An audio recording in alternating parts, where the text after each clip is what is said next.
ભાવનાથ કેળવણી મંડળ સંચાલિત ભાવનાથ હાઈસ્કૂલમાં મારું સ્વાગત કરવા માટે તમારો ખૂબ ખૂબ આભાર. મુરબ્બી શ્રી આચાર્ય કીર્તિસિંહભાઈનો ફોન મારા ઉપર જ્યારે 5મી તારીખે અમારે વાત થઈ ફોન ઉપર, ત્યારે એમને મને કીધું કે મેં સાંભળ્યું છે કે તમે મલાવા આવ્યા છો, તો આપણે એકાદ કલાક બાળકોને કંઈક આપીએ. બાળકોનું નામ પડે એટલે મને તો આનંદ થાય જ કે ચલો એ બાને મારું પોતાનું વિદ્યાર્થી જીવન મને યાદ આવશે.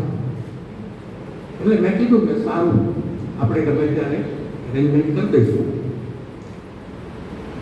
પછી હું વિચારતો હતો કે કયા સબ્જેક્ટ ઉપર વાત કરવી, કયા વિષયને બાળકોને આપવું. હવે પરીક્ષાલક્ષી વાતો કરવાનો કોઈ મતલબ નથી, પણ મારું એક ધ્યેય એ હોય છે કે વિદ્યાર્થી એના જીવનમાં એવું પાછું લઈને જાય કે જે આખી જિંદગી એના કામમાં આવે, અને એ જ અગત્યનું છે. પુસ્તકીય જ્ઞાન એટલું બધું અગત્યનું નથી. કદાચ એ 90% લાવે, 95% લાવે, 75% લાવે, કોઈ ફેર નથી પડતો, પણ એનામાં અનુભવનું જ્ઞાન, વારસાગત જ્ઞાન જો હશે તો એ માણસ ક્યાંય કોઈ જગ્યાએ પાછો નહીં પડે. એટલે પછી અમારા ગામમાં એક ગટર લાઈન ચોકઅપ હતી, એટલે એનું કામ ચાલતું હતું. એટલે હું ત્યાં ઊભો હતો, તો જેસીબી કામ કરતું હતું, તો મેં જોયું તો મારી નજર પડી તો જમીનથી લગભગ 1 ફૂટ નીચે આટલું જાડું, લગભગ 3 થી 4 ઇંચ જાડું પ્લાસ્ટિકનું લેયર આપ્યું. મને નવાઈ લાગી કે આ જમીનની નીચે આટલું પ્લાસ્ટિક દટાયેલું છે. એટલે મને એવું થયું કે બાળકોને મારે આ બાબતમાં થોડા અવેર કરવાની જરૂર લાગે છે. એ પછી 7 કે 8 તારીખના ટાઈમ્સ ઓફ ઇન્ડિયામાં એક આર્ટિકલ હતો, એ મેં વાંચ્યો. ખરેખર આઈ રિયલી શોક કે આપણે કેવા મોટા એટમ બોમ્બ પર બેઠા છીએ અત્યારે. એ સર્વે હતો MS યુનિવર્સિટી બરોડાના ડિપાર્ટમેન્ટ ઓફ બાયોલોજીનો.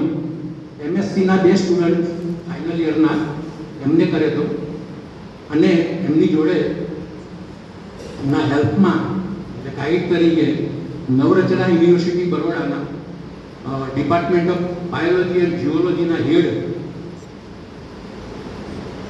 એમના ગાઈડ તરીકે હતા.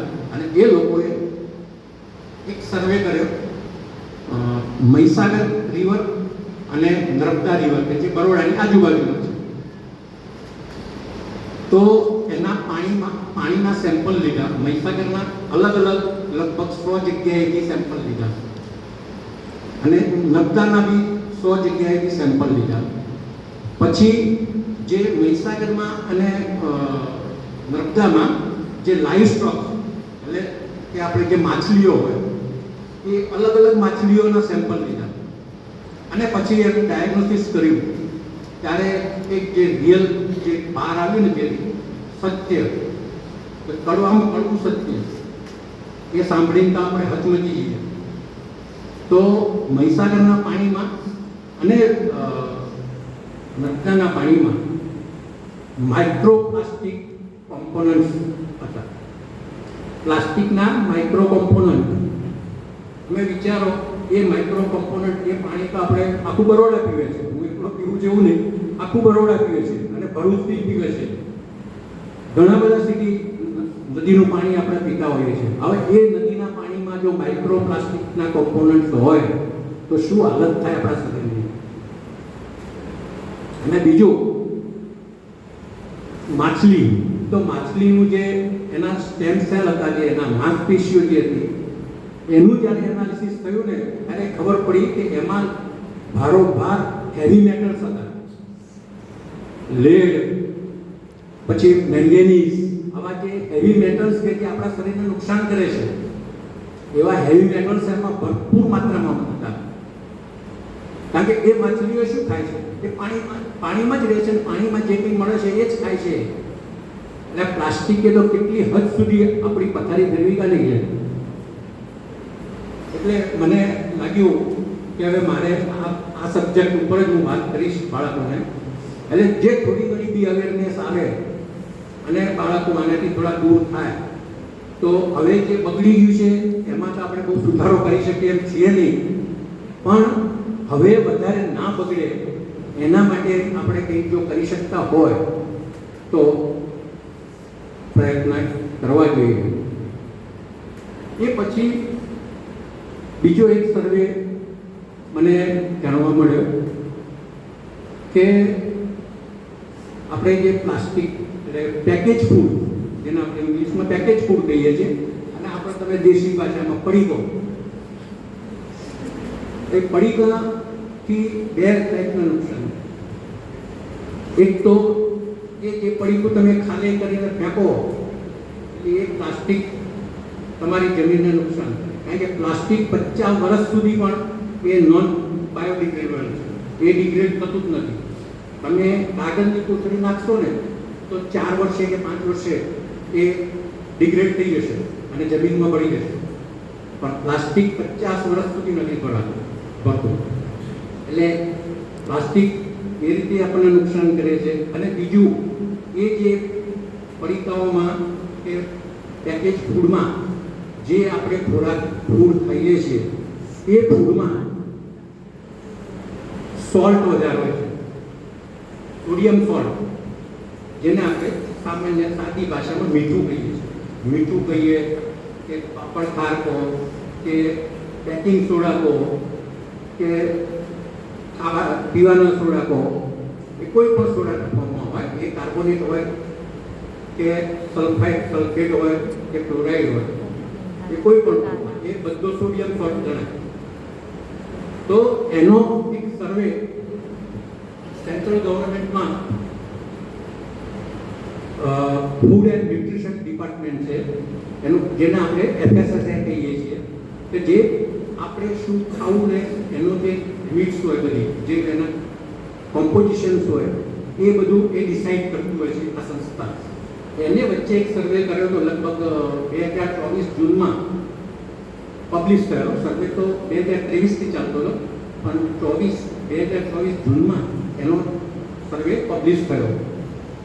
તો એમાં આપણો ઇન્ડિયન એટલે ઓવરઓલ ઇન્ડિયાનું હતું, આપણા ગુજરાતનું નહોતું સર્વે, ઓવરઓલ ટોટલ ઇન્ડિયાનો હતો. તો એમાં એ લોકોએ એવરેજ કાઢી તો દરેક વ્યક્તિ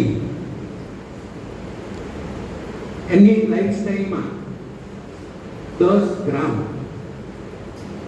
સોડિયમ કન્ઝ્યુમ કરે છે. પણ તમને એમ કહે છે 10 ગ્રામમાંથી શું ફેર પડવાનો હતો, પણ એની લિમિટ તમને ખબર નથી. એટલે આપણે વિચારીએ એની જે મેક્સિમમ લિમિટ છે એ 3.5 ગ્રામની છે. 3.5 ગ્રામ તમે સોલ્ટ એબ્સોર્બ કરો, શરીરમાં જાય તમારા, ત્યાં સુધી તમને નુકસાન ના થાય. આપણે તો ઇન્ડિયામાં 3.5 ગ્રામ છે, પણ તમે યુનાઇટેડ સ્ટેટ ઓફ ઇન્ડિયામાં જો કરો તો ત્યાંની સંસ્થા તો ફક્ત 2.3 ગ્રામ જ છે. અને એ બી છોડો, USA બી છોડો, ત્રીજો છે WHO, વર્લ્ડ હેલ્થ ઓર્ગેનાઇઝેશન, જેને આપણે વિશ્વ આરોગ્ય સંસ્થા તરીકે ઓળખીએ છીએ, એનો રિપોર્ટ તો એવો છે કે ફક્ત 2 ગ્રામ જ મીઠું તમારા શરીર માટે સારું છે. એની જગ્યાએ આપણે અર્બન અને રૂરલ બંનેનો અલગ અલગ સર્વે કર્યો હતો. તો અર્બન એરિયામાં એટલે શહેરી વિસ્તારમાં 10 ગ્રામ મીઠું આપણે કન્ઝ્યુમ કરીએ છીએ.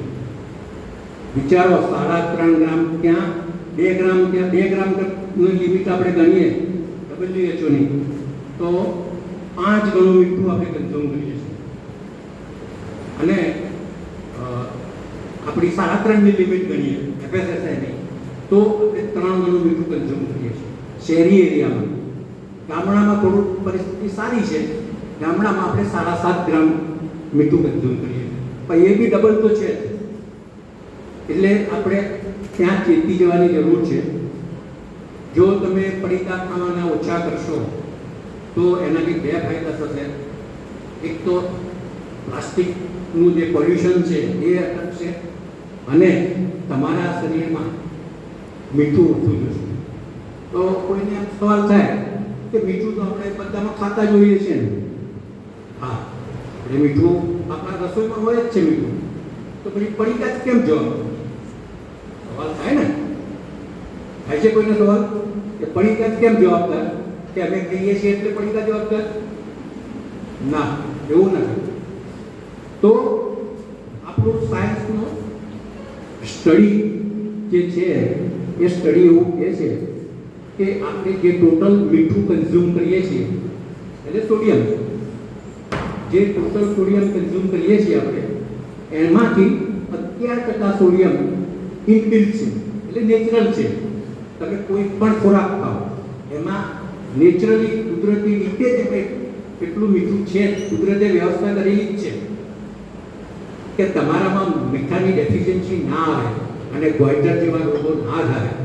એના માટે આ એક વ્યવસ્થા કુદરતે કરેલી જ છે. એટલે 11% મીઠું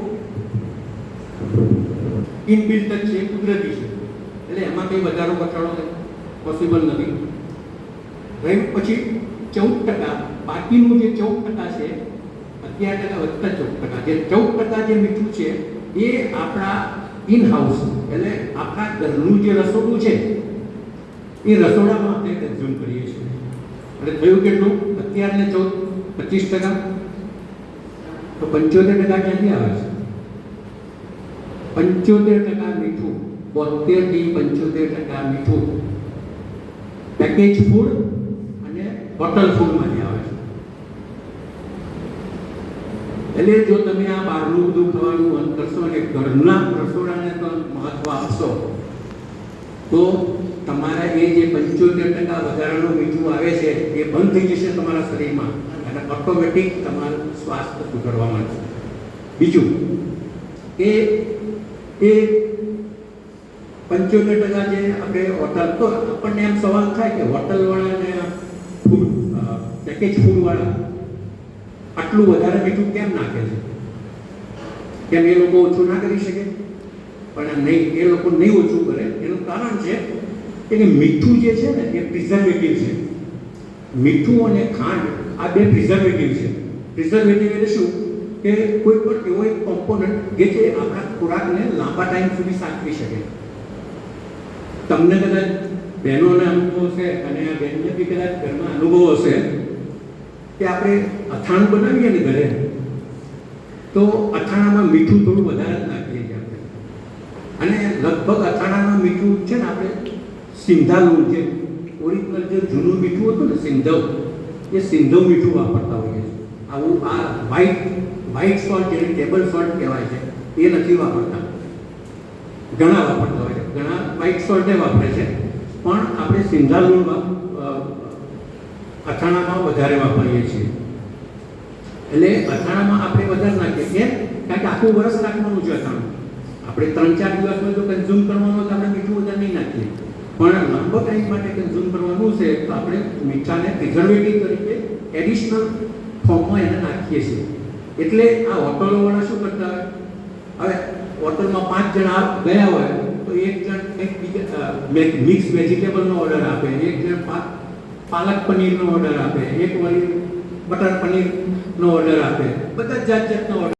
અને યલો ગ્રેવી, આ 3 ગ્રેવી બનાવી દે. એમાં બધા શાકમાં આ ગ્રેવી વપરાય.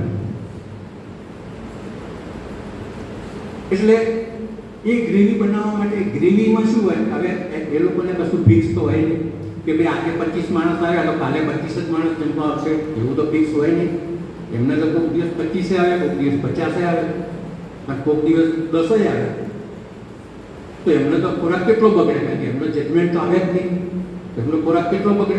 તો એ તો લાખના 12,000નો ધંધો થઈ જાય. તો એ લોકો શું કરે કે દર રવિવારે કે તમે જે દિવસ ફિક્સ કર્યો હોય એ દિવસે ગ્રેવી બનાવી દે. પછી એ જ ગ્રેવી વાપરે કરે. સોમવાર, બુધવાર, મંગળવાર, ગુરુવાર, શુક્રવાર એ ગ્રેવી ખલાસ ના થાય ત્યાં સુધી વાપરે કરવાય. પછી પાછું એ ખલાસ થઈ જાય નવી ગ્રેવી બનાવે. એટલે એ ગ્રેવી એમને લાંબો ટાઈમ વાપરવાની છે. એટલે એક્સેસ મીઠું અંદર નાખે ને એટલા માટે 75% છે એનું કન્ઝમ્પશન. કોમ્પોઝિશન 75% એટલા માટે થઈ જાય છે. એ એમનું પોતાની સેફટી જુએ છે, એમના તો ક્યાં બીજાને તો ક્યાં પડી છે. આપણે બીજાનું તો વિચારતા જ નથી ને, આપણામાં છે જ નહીં કે સામેવાળાનું શું થશે, એનું તો જે થવું હોય થાય, મને મારો ધંધો ચાલવો જોઈએ. એટલે થોડી અવેરનેસ આપણે રાખીએ અને બીજું આપણી ફૂડ સ્ટાઇલ થોડી સુધારીએ. તો દાખલા તરીકે જે ટેબલ સોલ્ટ છે, જેના આપણે જે વ્હાઈટ મીઠું કહીએ છીએ, એ પહેલાં મને યાદ છે કે આ વ્હાઈટ સોલ્ટ નહોતા. આ જે ટાટાના ને બધા મીઠાના પેકેટ આવે છે ને, એ પહેલાં નહોતા. અમે જ્યારે નાના હતા ત્યારે એ વખતે વડનગરથી આખું મીઠું લાવતા. પેલા ગાંગડા આવે ને, એ જેને આપણે સિંધાલુણ કહીએ છીએ, અથવા તો ઘણા એને સમુદ્રી મીઠું બી કહે છે, ઘણા એને સિંધવ લૂણ બી કહે છે. સિંધાલુણ, સિંધવ મીઠું, સમુદ્રી મીઠું, અથવા ઘણા બ્રાઉન સોલ્ટ બી એને કહેતા હોય છે. એ લાવતા ઘરે અને ઘરની ગંદકીમાં એને પીસતા અને એ મીઠાનો ઉપયોગ કરતા હતા. તો એમાં ફાયદો શું હતો કે એ સિંધાલુણમાં ફક્ત 82% જ મીઠું હોય. એ સિંધાલુણમાં સોડિયમ, એસા સોડિયમ ક્લોરાઇડ, જેનું આપણે રાસાયણિક સૂત્ર જોઈએ તો મીઠાનું રાસાયણિક સૂત્ર શું છે? Sodium chloride. એટલે સોડિયમનો ક્લોરાઇડ સોલ્ટ, એનું તમે અણુભાર પ્રમાણે વર્ગીકરણ કરો તો 40% સોડિયમ હોય અને 60% ક્લોરાઇડ હોય અણુભાર પ્રમાણે. તો એ સિંધાલુણમાં તમે જુઓ ને એ કોમ્પોઝિશન, તો ફક્ત 82% જ છે સોડિયમ. બાકીનો 18%માં આપણા શરીરને જે જરૂરી છે એવા સોલ્ટ છે. એમાં આયર્ન છે, પોટેશિયમ છે, કે જે આપણા શરીર માટે જરૂરી છે એવા સોલ્ટ એમાં છે. એટલે સિંધાલુણ ખાવાથી ભલે તમે સરખા જ કન્ઝ્યુમ કરો, સિંધાલુણ બી 5 ગ્રામ ખાતા હોય અને 5 ગ્રામ તમે ટેબલ સોલ્ટ યુઝ કરો, તો સિંધાલુણમાં sodium chloride as a sodium તમે ઓછું ઇન્ટેક કરશો. જ્યારે આ ટેબલ સોલ્ટમાં 97% સોડિયમ છે, 97%. હવે ત્યાં 82% ને ત્યાં 97%. એટલે જેટલું પણ હવે શું છે કે હવે સિંધાલુણ ક્યાં અવેલેબલ હોય છે, પણ આપણને કોઈને એક ફેરવીએ નથી અને આપણે કરવું નથી. પણ જો આપણે મીઠું ઇન્ટેક, જેમાંથી મેક્સિમમ પોષણ, આપણા રસોડામાં મીઠું નથી વધારે વપરાતું, એટલે એ ચિંતા કરવાની જરૂર નથી, કારણ કે એ તો 14% જ છે મીઠું. એટલે 14% ને 11%, 25% પ્રમાણે ગણો, આપણે 10 ગ્રામ મીઠું કન્ઝ્યુમ કરીએ છીએ તો એના 25% કેટલા થાય? 2.5 ગ્રામ થાય. તો એ આપણી લિમિટ કરતાં નીચે જ છે. પ્રોબ્લેમ આ 75%. એ 75%માં તમે જેટલું બી કર્ટેલ કરી શકશો, જેટલું ઓછું કરશો, એટલું મીઠું આપણા શરીરમાં ઓછું જશે અને આપણા શરીરને લાંબો ટાઈમ એ નુકસાન ઓછું થશે. હવે આ આપણા હાથની જ વાત છે. આમાં કોઈ એવું કોઈ મોટું રોકેટ સાયન્સ નથી કે કંઈ ગણતરીઓ કરવાની જરૂર નથી. અને આ વસ્તુઓ અનુભવી છે. તો તમને એક સવાલ થાય કે પહેલાં સિંધાલુણ ખાતા હતા તો ગવર્મેન્ટ આ મીઠું કેમ લાવી, જે ટેબલ સોલ્ટ, એ મીઠું કેમ લાવી ગવર્મેન્ટ? તો એની પાછળનું કારણ એક છે કે તમે જૂનો હિસ્ટ્રી જુઓ ને, કે જ્યારે ફક્ત સિંધાલુણ જ વપરાતું હતું, બીજો કોઈ સોલ્ટ નહોતો વપરાતો, ત્યારે ગોઈટર કરીને એક રોગ આવતો, પંચમાળ. એક ગોઈટર કરીને જે રોગ થતો હતો. હવે એ રોગ છે ને, એ તમારા શરીરમાં આયોડિનની ડેફિશિયન્સી હોય ને તો એ થાય. હવે સિંધાલુણમાં આયોડિન નથી, એટલે 1983માં રાજીવ ગાંધી ગવર્મેન્ટ હતી, એ વખતે એ ગવર્મેન્ટે એક કાયદો પાસ કર્યો કે ભાઈ મીઠામાં અમુક પર્સન્ટેજ આયોડિન એડ કરવાનું, કે જેથી આ રોગ ઉપર કાબુ મેળવી શકાય. અને એ પછી તમે જુઓ, અત્યારે આ પેઢીમાં તમે જુઓ તો કોઈને એ રોગ નહીં દેખાતો જ નથી. હવે રોગ બિલકુલ જતો જ રહ્યો છે. એટલા માટે વ્હાઇટ સોલ્ટ ગવર્મેન્ટે ઇન્ટ્રોડ્યુસ કર્યો હતો. અને સૌથી પહેલો ઇન્ટ્રોડ્યુસ કરવાવાળી company Tata salt, Mithapur, Tata chemical. એ લોકોએ પહેલું જ પેકેજ 1 કિલોના પેકિંગ બજારમાં ઇન્ટ્રોડ્યુસ કર્યા. એટલે ગવર્મેન્ટે આપણા માટે સારું કર્યું, પણ ગવર્મેન્ટ બીજું કે ગવર્મેન્ટે પછી જોયું કે આ તો બધું મીઠું તો બહુ વધારે કન્ઝ્યુમ થાય છે, એટલે ગવર્મેન્ટે કમ્પલસરી કરી દીધું કે જે પેકેજ ફૂડ હોય બધા જે પેલા પડીકા ને બધું, તો એના ઉપર કમ્પલસરી તમારે લખવાનું કે ભાઈ કયો કોમ્પોનન્ટ કેટલો છે, શું છે. હવે કોઈએ એ પેકેટ ઉપર કોઈ દિવસ વાંચવાની તસ્તી લીધી છે? આપણે પેકેટ તો ખાતા જ હતું ને બધા, ખાવ છો નહીં ખાતા? હે? તો એ પેકેટ ઉપર કોઈ દિવસ વાંચ્યું છે કે એમાં શું શું કોમ્પોનન્ટ્સ છે? તો એમ એક કોમ્પોનન્ટ જોજો, એને લખેલું છે સોડિયમ સોલ્ટ, સોડિયમ લખેલો છે, એનો આંકડો જોઈ લેજો તમે એક વખત, તમે પોતે ગભરાઈ લેશો.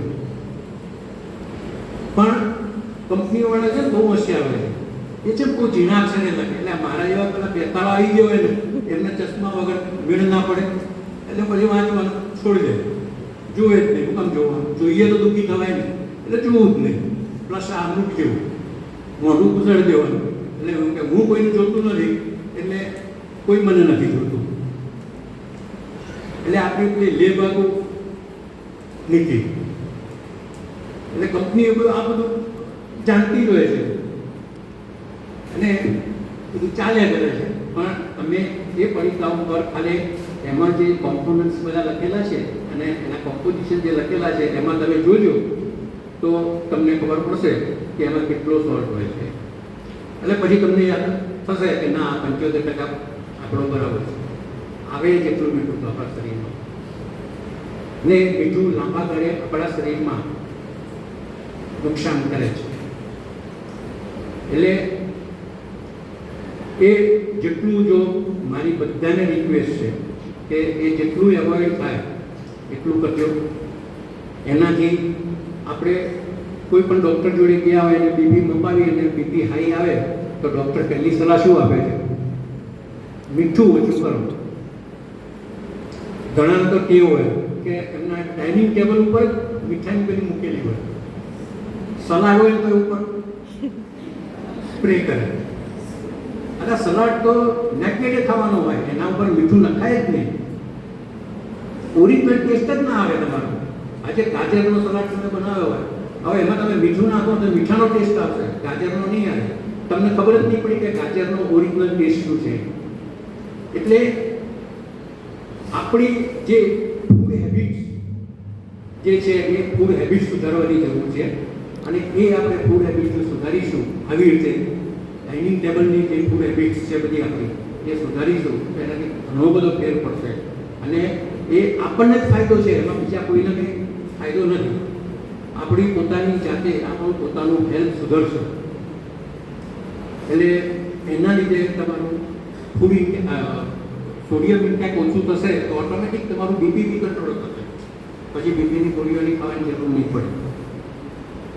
હવે બીજી વાત, અત્યારે જે રાજ રોગ કહેવાય છે ડાયાબિટીસ, લગભગ બધાના ઘરે હોય છે, કોઈ ઘર બાકી નથી હોતું.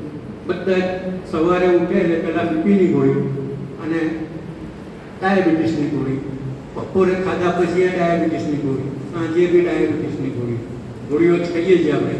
હવે બરાબર છે કે ડાયાબિટીસ એક વખત એ ઘૂસી જાય પછી નીકળતો નથી, જલ્દી નીકળે છે એવું નથી, નીકળતો નથી એવું, પણ તમારે એના માટે બહુ સ્ટ્રિક્ટ ડાયટ ફોલો કરવું પડે.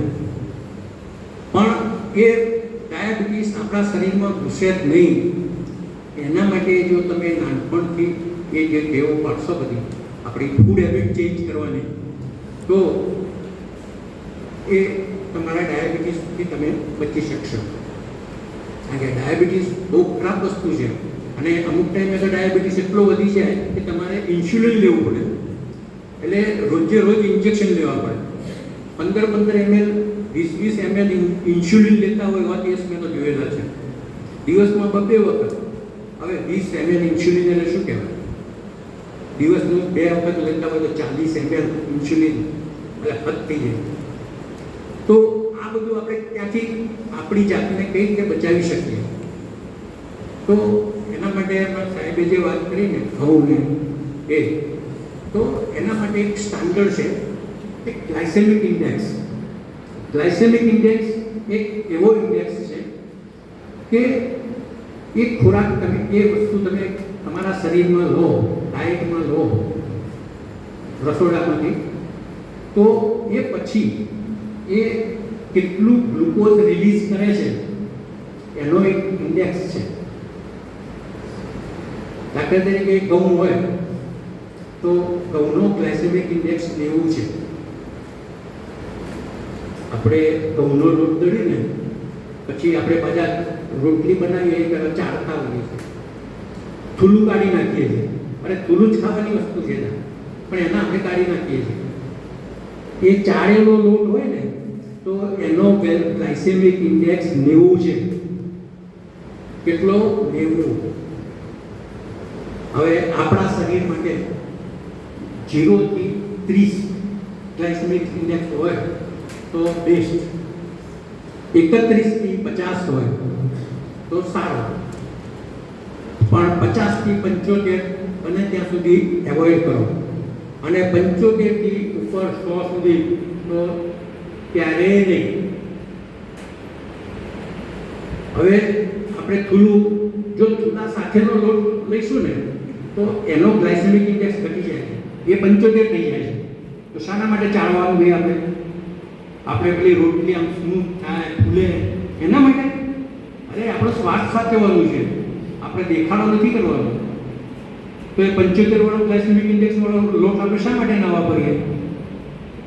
હવે ત્રીજી વસ્તુ, હવે એ જ ઘઉંનો લોટ તમે કરકરો લેશો, જો એનો ટોટલી મેદો બનાવી દેશો ને, મેદા જેવો લોટ, તો એ વધારે નુકસાન કરશે. પણ એને કરકરો લોટ બનાવી અને કરકરા લોટનો ભાખરી બનાવશો ને તો એ ઓછી નુકસાન કરશે રોટલી કરતાં. મેદા કરતાં ને રોટલી કરતાં ભાખરી ઓછું નુકસાન કરશે. અને ભાખરી ના ખાવી હોય તો બિલકુલ ફાડા લાપસી કે ઘઉંના 2 જ ફાડિયા થાય તો એનો ગ્લાયસેમિક એના કરતાં ઓછો છે. આપણા બાપ દાદાઓ છે ભણેલા નહોતા પણ અનુભવનું જ્ઞાન હતું એમના. એ લોકો આવી રીતે ફાડા અને કકરા લોટનો જ ઉપયોગ કરતા. આપણે દેશી ગંદકીમાં છે ને એકદમ લોટ ઝીણો પીસાય જ નહીં, એ કકરો જ રહે, અને એ લોટ વાપરતા એ લોકો. પણ આપણને બધું હવે બધું પોલિશ જોઈએ છે, દરેક જગ્યાએ પોલિશ. પણ એ આપણે વિચારતા નથી કે આપણા શરીરમાં શું હાલત થશે. પછી તમે બીજા બધા અનાજ જુઓ, જાડા ધાન, જુવાર છે, બાજરી છે, રાગી છે, તો એના ગ્લાયસેમિક ઇન્ડેક્સ બધા 30ની આજુબાજુ છે. 30, 40, 35, 25. તો એ શા માટે નહીં ખાવાના? આપણે શા માટે ઘઉં ખાવાનું? તમે જુઓ કે આપણા બાપ દાદાઓ, મારા બાપ દાદાઓ, અમે નાના હતા ને ત્યારે મારા મલાવ ગામમાં મેં આ જ કરેલું છે કે કોઈ પણ દાદા કોઈ બીપીની ગોળીએ નહોતું લેતું અને કોઈ ડાયાબિટીસની ગોળી નહોતું. અને અત્યારે ઘેર ડાયાબિટીસની ગોળીઓ છે. કેમ? કારણ કે એ લોકો બાજરી, જુવાર એનો વધારે ઉપયોગ કરતા. અને સિઝનલ ખાઓ તમે. આજે ચોમાસું છે તો ચોમાસામાં શું હોય? ભેજ વધારે હોય. હવે ભેજ વધારે હોય તો તમારે શરીર ઉપર, આપણા શરીર ઉપર અસર થાય છે. વધારે ભેજ હોય તો આપણા શરીરમાં પિત્ત વધે, પિત્ત અને વાયુનું પ્રમાણ વધે. એટલા માટે એ પિત્તને, વાયુને કંટ્રોલ કરવા માટે તમે એવી વસ્તુનો વપરાશ વધારો કે જે એ પિત્તનો કંટ્રોલ કરે. દાખલા તરીકે હું તમને એક સાદું ઉદાહરણ આપું કે આપણે શ્રાવણ મહિનામાં મેક્સિમમ તહેવારો છે, અને શ્રાવણ મહિનામાં મેક્સિમમ ઉપવાસ બી થાય. કેમ? આપણા બાપ દાદાઓને એવી કંઈ ખબર નહોતી કે એવું કંઈ ભણ્યા નહોતા વિચારો, પણ એમના અનુભવ ઉપરથી એમને એટલી ખબર પડતી હતી કે શ્રાવણ મહિનામાં વધુ પડતો વરસાદ આવે એટલે વાતાવરણ ભેજવાળું રહે, વાતાવરણ ઠંડુ રહે, સૂર્યનો તડકો નીકળે નહીં, એટલે વાયરસ અને બેક્ટેરિયાનો ગ્રોથ બી વધારે થાય, અને એના લીધે આપણા શરીરને પિત્ત અને વાયુનું પ્રમાણ વધે. તો એના માટે શું રસ્તો કાઢ્યો આપણા બાપ દાદાઓએ કે ભાઈ શ્રાવણ મહિનામાં ઉપવાસ કરો. એટલે મેક્સિમમ ઉપવાસ તો શ્રાવણ મહિનામાં હોય છે. ઘણા તો આખો શ્રાવણ મહિનો ઉપવાસ કરતા હોય છે, એક ટાઈમ જ ખાય. તો એમ કે એક ખોરાક આપણા શરીરમાં જેટલો ઓછો જાય એટલું આપણા શરીરને ઓછું નુકસાન. અને એના પછી શ્રાવણ પછી આવે ભાદરવો મહિનો. ભાદરવા મહિનામાં તડકો વધારે કે શ્રાદ્ધ પક્ષ, એનો તડકો બલબલા બાવા રહી જાય કે ને કે પેલી બાજરીઓ વાઢવાની આવે ભાદરવા મહિનામાં જ બાજરીઓ વાઢવાની આવે એટલે એનો તાપ સહન ના થાય એટલે પછી બાવા રહી જાય કે ના જતા રહે. એટલે ભાદરવા મહિનામાં આપણે શું કરીએ છીએ, આપણા બાપ દાદાઓએ શ્રાદ્ધ ગોઠવી દીધા. ટાઈમસર 15 દિવસ શ્રાદ્ધ આવે, 16 દિવસ પૂનમથી ચાલુ થાય કે અમાસ ખીર જ બનાવતા હોય, મોટા ભાગે દૂધ પાક બનાવે કે ખીર બનાવે. હવે તો બધા કોઈ લાડવા બનાવે અને કોઈ વળી પેલા બુંદીના લાડુ બનાવે, કોઈ વળી પેલા ફ્રૂટ સલાડ બનાવે. હવે ફ્રૂટ અને દૂધ એ એક વિરુદ્ધ આહાર છે. હવે એ બેને તમે ભેગા કરીને આપણે ખાઈએ એનો કોઈ મતલબ નથી. એના કારણે શ્રાદ્ધ ના કરવું સારું. એટલે એ અમે દૂધ અને ચોખા બે વસ્તુ ભેગી કરો એટલે દૂધમાં સ્નિગ્ધતા હોય, ઠંડક આવે તમારા શરીરમાં, પિત્ત હોય એને કંટ્રોલ કરે. અને દૂધની જોડે તમે ચોખા, કોઈને એક સવાલ થશે તો એમ કે તમે કહો છો ચોખાનો ગ્લાયસેમિક ઇન્ડેક્સ વધારે છે તો પછી ચોખા શા માટે? નો ડાઉટ ચોખાનો ગ્લાયસેમિક ઇન્ડેક્સ વધારે છે, પણ ચોખાને તમે જો ઘી સાથે કે પછી વેજીટેબલ સાથે કે પછી દૂધ સાથે રાંધો ને તો એનો ગ્લાયસેમિક ઇન્ડેક્સ ટેરિફિકલી ડાઉન આવે.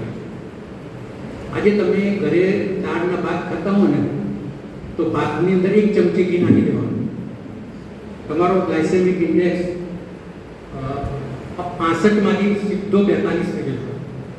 તમે એકદમ નિયરેસ્ટ રેન્જમાં આવી જશો. કારણ કે ઘી કાર્બોહાઈડ્રેટ છે, કાર્બોહાઈડ્રેટ તમારો ગ્લાયસેમિક ઇન્ડેક્સ ડાઉન જ કરે. બીજું કે તમે એકલા કોરા ભાત ના ખાઓ અને એને તમે વેજીટેબલ પુલાવ કે વેજીટેબલ બનાવી દો તો વેજીટેબલ કોઈ પણ વેજીટેબલ લો કે કોઈ પણ ફ્રૂટ લો એનો ગ્લાયસેમિક ઇન્ડેક્સ 0 થી 15 જ છે. તમે ભરપેટ ખાઓ, સલાડ ખાઓ, ફ્રૂટ ખાઓ, તમે શાકભાજી ખાઓ, એકેનો ગ્લાયસેમિક ઇન્ડેક્સ 20 થી વધારે નથી. ચિંતા કર્યા વગર ખાઓ, કોઈ દિવસ ડાયાબિટીસ તમારું સુગર વધશે જ નહીં. એવી રીતે આપણે ખીચડી, તો આપણે ખીચડીમાં મગની દાળ જ કેમ નાખીએ છીએ ચોખા જોડે? હવે પણ ફેશન આવી ગઈ, હવે ચણાની દાળ નાખે છે પાછા ખીચડીમાં. કેમ? કારણ મગની દાળમાં પેલા કૂતરાઓ ને એને દેખાય બરાબર દેખાય નહીં, ટેબલ ઉપર મૂકી હોય ને પરફેક્ટ દેખાવું જોઈએ એ લાલસામાં આપણે ચણાની દાળ નાખીએ છીએ કે તુવેરની દાળ એડ કરીએ છીએ. પણ મગનો ગ્લાયસેમિક ઇન્ડેક્સ સૌથી ઓછો છે, એટલા માટે આપણા દાદાઓની ખબર નહોતી વિચારવાની કે આનો મગનો ગ્લાયસેમિક ઇન્ડેક્સ ઓછો છે એટલે આપણે મગ જોડે એને મિક્સ કરીએ. પણ એમને અનુભવથી એવું નક્કી કર્યું કે ભાઈ ચોખાને મગ જોડે મિક્સ કરીશું તો એનો ગ્લાયસેમિક ઇન્ડેક્સ ઘટી જશે. અને આપણા માટે એટલા માટે કહે છે કે માદા માણસને ખીચડી ખવડાવો અને સાંજે તમે જુઓ તો બધા જ પહેલાં કોઈ રાત્રે શાક બનાવતું જ નહોતું. મને યાદ છે બધાના ઘરે ખીચડી જ હોય અને ખીચડી જોડે ડુંગળી હોય. હવે ડુંગળીનો ગ્લાયસેમિક ઇન્ડેક્સ તમે જુઓ તો ફક્ત 4 છે, ફક્ત 4. હવે એ ખીચડીની જોડે તમે એ ડુંગળી ખાઓ તો તમારો ગ્લાયસેમિક ઇન્ડેક્સ તમારો બે ધડક ખાઓ, ચિંતા કર્યા વગર ખાઓ. એટલે આ બધી વસ્તુઓ આપણે થોડું નોલેજ શેર કરીએ અને એ જે અનુભવોના લીધે એમાંથી કંઈક આપણે આપણી લાઈફસ્ટાઈલને જો એ રીતે ગોઠવીએ. અથવા બીજી કોઈ ડાયરેક્ટ ખીચડી છે તો વેજીટેબલ જોડે મિક્સ કરીને વેજીટેબલ ખીચડી બનાવો, ઓટોમેટિક આવી જશે ડાઉન ગ્લાયસેમિક ઇન્ડેક્સ. અને આપણા બાપ દાદાઓ ખીચડી જોડે અવશ્ય ઘી લેતા હતા. હવે છોકરાઓ ઘી નહીં લેતા ખીચડીમાં. તમે જોઈ શકો કેટલા ખાય છે ખીચડી જોડે ઘી, ઘણા નથી લેતા. સારું કહેવાય. બાકી છોકરાઓ લેતા જ નથી ઘી ના ખવાય, શરીર વધી જાય. પણ તમે ખીચડી જોડે ઘી નહીં લો અને કોરી ખીચડી ખાશો ને તો એ ગ્લાયસેમિક ઇન્ડેક્સ થઈ રહેશે. તમે ઘી લો તો એનો ગ્લાયસેમિક ઇન્ડેક્સ ઓટોમેટિક ડાઉન આવશે અને તમારું શરીર એ પ્રમાણે કહેવાશે અને આપણા જે રોગો ઓછા થશે. એટલે આ ગ્લાયસેમિક ઇન્ડેક્સ કંટ્રોલ કરવો એ આપણા રસોડામાં એના ઘણા બધા રસ્તાઓ છે અને એ રીતે આપણે આપણા કુટુંબને અને આપણે પોતે આપણું સ્વાસ્થ્ય એનાથી એને રક્ષણ કરી શકાય છે. તમે એકાદર હવે પહેલાં તો ઓપ્શન મમરા, હવે પડીકાઓનો ઓપ્શન શું? તો કોઈ કહે છે કે વેફરને બધું ઘરે બનાવો ને આપણે પહેલાં બનાવતા હતા ઘરે અને હજુ એ ઘણા બનાવે છે. બટાકાની સિઝન આવે એટલે 15-20 કિલો બટાકા લઈ લઈએ છીએ અને છીણી અને એની કાતરી બનાવીએ છીએ, વેફર બી બનાવીએ છીએ.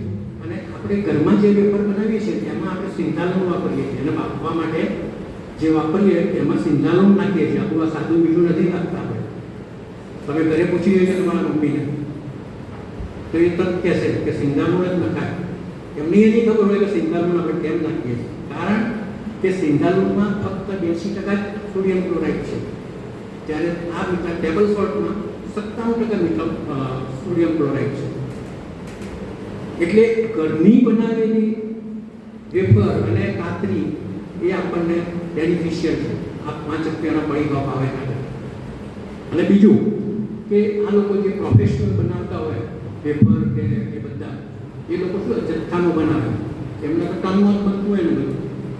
તો જે તેલ મૂક્યું હોય પેલા કઢાયામાં એ તેલ ઉકળ્યા જ કરે, ઉકળ્યા જ કરે એટલે ઘટતું જાય, ઘટતું થતું જાય એટલે એનામાં કાર્સિનોજેનિક એલિમેન્ટ્સ ડેવલપ થાય અને એ તમને બહુ પેલું કરે કેન્સર. એટલે અત્યારે જે કેન્સરના કેસો વધી ગયા છે એનું કારણ આ છે કે બહારનો ખોરાક બધા એ કંઈ તેલ ફેંકી નાખે. આપણા ઘરે તમે તમારા મમ્મી પપ્પાને પૂછી જોજો, મમ્મીને, તો એક વખત આપણે જે તળવા માટે તેલ વાપરીએ એ ફરીવાર યુઝ નહીં કરતા. એ તેલ આપણે અલગ કાઢી લઈએ અને એનો આપણે દાળ શાકના વઘારમાં એનો વાપરી કાઢીએ છીએ. પણ એના એ તેલમાં ફરીવાર આપણે કરતા નથી. કેમ? કારણ કે એમને એવી ખબર નથી કે આમાંથી કેન્સર થયા. એ તો આપણે સોચ્યું, વિજ્ઞાને સોચ્યું, પણ એમનું અનુભવનું એક જ્ઞાન હતું કે ભાઈ એકની એક વસ્તુ વાપરવાની નહીં, એનાથી નુકસાન થાય. તો બસ એ જ વાપરો છો. ભલે લોકો દેશી કહેતા આપણે દેશી છીએ, આપણે દેશી જાઓ, એનાથી શું ફેર પડવાનું તો. પણ આ બધું જે તમે જે નોલેજ છે એકની એક વસ્તુ તળવાની, એટલે એના લીધે થઈને આ જે કેન્સરના રોગો, ડાયાબિટીસ, હાર્ટના પ્રોબ્લેમ, બધા હાઈ બીપી, એ બધા જ પ્રોબ્લેમનું જડ આપણા રસોડામાં જ છે. એનો બધો ઉપાય આપણા રસોડામાં છે જ, ઓલરેડી છે, પણ એના આપણે ઉપયોગ નથી કરતા ભરપૂર રીતે. એ ભરપૂર રીતે તમે ઉપયોગ કરો તો એનાથી કોઈ નુકસાન નથી, આપણા સ્વાસ્થ્યમાં ફાયદો જ છે. હવે બીજું કે તમે આપણે મમરા ખાઈએ, પહેલાં તો ખાલી એટલા ચણા ચોખાના જ મમરા આવતા હતા. હવે એવું નથી. હવે તો બાજરીના મમરા આવે છે, જુવારના મમરા આવે છે, મકઈના મમરા એવી આવે છે, મળે છે, રાગીના મમરા બી બજારમાં અવેલેબલ હોય છે. પછી મખાણા બી અવેલેબલ છે. મખાણા એટલે બેસ્ટ ફૂડ, પણ જોકે ગરીબ માટે એ થોડું મોંઘું છે કારણ કે મખાણા બહુ મોંઘા છે. 1 કિલોના 1500 રૂપિયા ભાવ છે. હવે રેગ્યુલર હું વાપરું છું મારા ઘરમાં, તો મખાણા ઘીમાં શીખી નાખવાના અને આપણે જે તે મમરા વધારીએ એવી રીતે એના પર મીઠું મરચું મસાલો કરી દેવાનો અને ડુંગળી અને ટામેટા ઝીણા કાપી અને એના ઉપર પ્રવાહી કરવાના. આવો તમે સુપર ફૂડ, એકદમ ટેસ્ટી. કારણ કે મખાણાનો પોતાનો ટેસ્ટ નથી હોતો, પણ ગરીબ બાળકો માટે એ પોસિબલ નથી કારણ કે મોંઘા છે થોડા. પણ એના સિવાય બીજા ઘણા બધા અલ્ટરનેટિવ છે આપણી જોડે કે મમરા. તો મમરા બહુ એટલા બધા મોંઘા નથી. બાજરીના મમરા હોય કે જુવારના મમરા હોય કે રાગીના મમરા હોય, તો એ આપણને ઇઝીલી માર્કેટમાં બી અવેલેબલ છે અને મળે છે આપણને.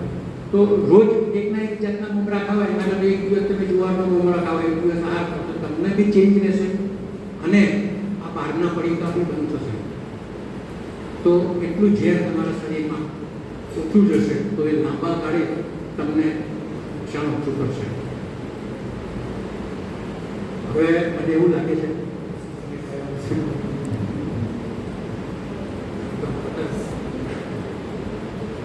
તો મારી તમને ખાલી એક જ વિનંતી છે કે આ જે નોલેજ છે એને તમે થોડું બી અમલમાં મૂકજો, 10%, 20%, તો તમારા માટે બી સારું છે, તમારા ફેમિલી માટે બી સારું છે.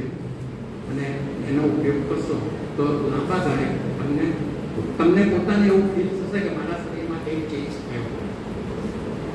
અને એ બોલવાનો મોકો આપ્યો એ બદલ નો ખૂબ આભાર. અને તમે બધાએ મને શાંતિથી સાંભળ્યો એ બદલ તમારો બી આભાર.